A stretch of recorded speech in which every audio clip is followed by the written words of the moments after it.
Meticulous cleaning, as only a nurse would. But for Sabita Maharaj, this is not part of a mere clinical routine. It's lunchtime for one of her favorite patients.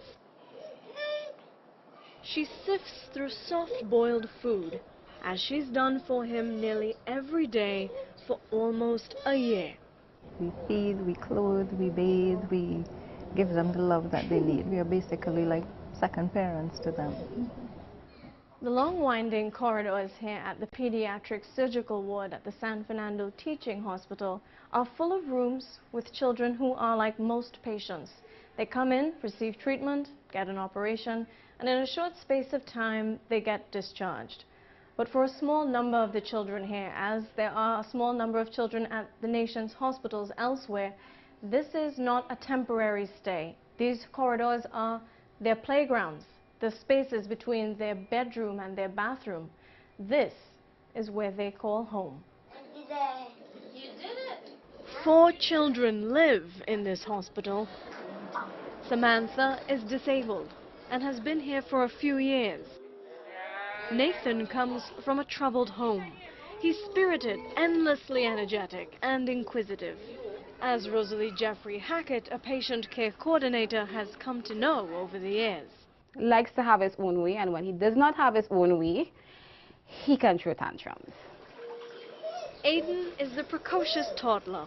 The hospital is his haven from a turbulent background. The nurse is only recently coaxing him to take his fragile first steps. All of the nurses were so happy because everybody has been, waiting and expecting and helping around. So it was really nice. Then there's the youngest, Ravi, just a few months old, left here virtually from birth.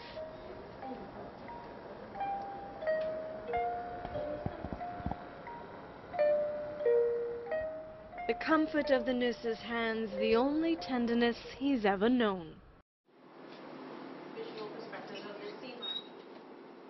A few floors down in the hospital's administration hub, the man in charge coordinates resources to care for these long-term patients. Some stay here so long, they have to be moved to the adult ward. We would have some of them living on the ward for even more than 10 years. We have cases where the parents themselves cannot handle them at home with certain disabilities. We have to keep them here because there are no homes really that will take those children. We also have cases of alleged misbehavior by the parents, abuse by the parents. Hospitals are considered by law a place of safety. When police bring a child who's been abused, or hospital social workers are told about an unstable family, the child becomes a ward of the state. Eventually the courts may place the children back with their parents or in foster homes. A few have been adopted, but the legal process can take years. In the meantime, the hospital becomes home, and the people who work here become family. In the middle of admitting patients, refilling IV lines, and dispensing medicine, these women switch roles, switch gears, and become mothers to these 4 children.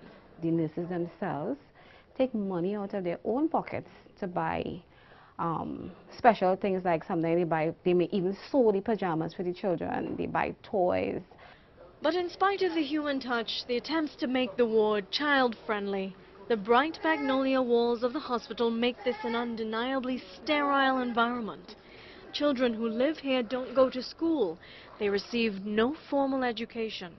They're missing grass outside, the trees, the flowers, the birds.